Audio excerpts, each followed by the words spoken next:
नमस्कार दोस्तों।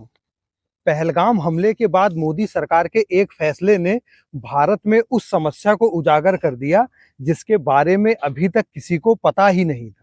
भारत सरकार ने पहलगाम हमले के बाद ये फैसला लिया कि पाकिस्तान के जितने भी लोग भारत में रह रहे हैं उनके वीजा को कैंसिल कर दिया जाएगा और उन्हें 48 घंटों के अंदर अपने देश पाकिस्तान वापस जाना पड़ेगा। इस फैसले के बाद ये पता चला कि भारत के बहुत सारे लोग ऐसे हैं, बहुत सारे महिला पुरुष ऐसे हैं जिन्होंने पाकिस्तान में विवाह किया है। 30-30, 40-40 सालों से उनका विवाह पाकिस्तान में हुआ है, लेकिन उन्होंने पाकिस्तान की नागरिकता नहीं ली है, बल्कि भारत में रह रहे हैं।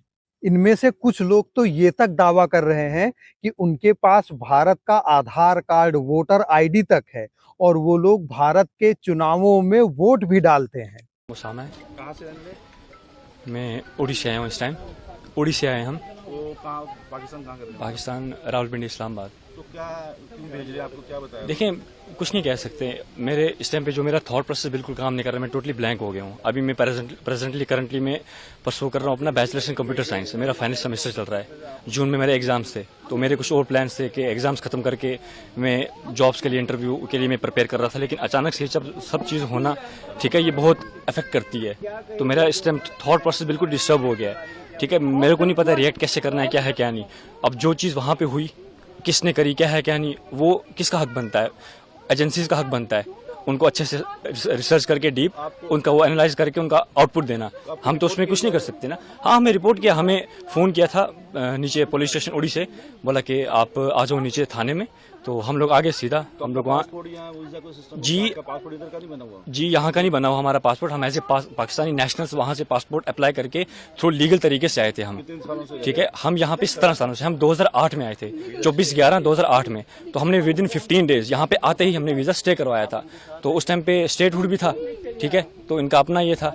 तो उसके बाद अचानक से जब चीज़ होना, समझ नहीं आ रही कैसे करेंगे। सरकार को क्या करना चाहिए? सरकार से मैं यही अपील करूंगा, देखो सबसे पहले तो प्रैक्टिकली होकर सोचा जाए। ठीक है, सबसे पहले ये सरकार से मैं अपील करूंगा कि आप कुछ टाइम की मोहलत दे दें, कुछ हल निकालें, कुछ टाइम की मोहलत दे दें। अब जो फैमिलीज यहाँ पे पिछले 20-20, 30 सालों से रह रही हैं, हमने वोट भी कास्ट किया, हमारे हर एक डॉक्यूमेंट्स यहाँ के बने, आधार कार्ड है, इलेक्शन कार्ड है, राशन कार्ड है, हमारा डोमिसाइल है मेरी यहाँ की, बाकी सारे डॉक्यूमेंट्स मेरे बने। अब मैं यहाँ से कहाँ जाऊँगा?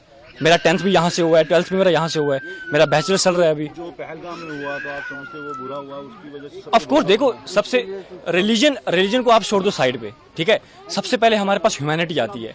इट डजेंट मैटर कि आप किस रिलीजन से बिलोंग करते हो, सबसे पहले ऊपर इंसानियत आती है, ठीक है। तो अगर उस लिहाज से देखा जाए तो it's a very shameful act, it's literally a very shameful act for all of us, ठीक है। तो इसके लिए कोई वर्ड्स नहीं है। ऑफ कोर्स हम सभी कश्मीरी भाई, हम हिंदुस्तानी भाई सारे इस चीज को, इस इंसिडेंट को हम कंडेम करते हैं, हम इसके बिल्कुल खिलाफ हैं। अब क्या मांग करते सरकार को मैं यही, देखो सबसे पहले तो सरकार को मैं ये मांग करता हूँ कि जिन्होंने भी ये चीज करी, आप उनको अच्छे से देखें, खोजें, उसके बाद उनके अगेंस्ट प्रॉपर एक्शन लें, हम आपके साथ खड़े हैं। दूसरी चीज, मैं इन फैमिलीज के माध्यम से यहाँ तो ये बोलना चाहूंगा कि हमें मोहलत दी जाए, ठीक है, प्रॉपर एक हल निकाला जाए। अब मेरी एग्जांपल ले लें, मैं कहाँ जाऊंगा? As I told you, I have done my 10th and 12th as well from this side, right? So अभी मैं परसू कर रहा हूँ बैचलर्स, तो मैं कहाँ जाऊंगा? वहाँ पे जाऊंगा, मेरा फ्यूचर क्या है वहाँ पे, है ना? मेरी एक्सपेक्टेशन जहाँ की थी कि मैं आप ये कंप्लीट करूंगा, अपनी पढ़ाई फर्दर में क्या करूंगा क्या नहीं। तो अब आप जरा इस पूरे खेल को समझिए।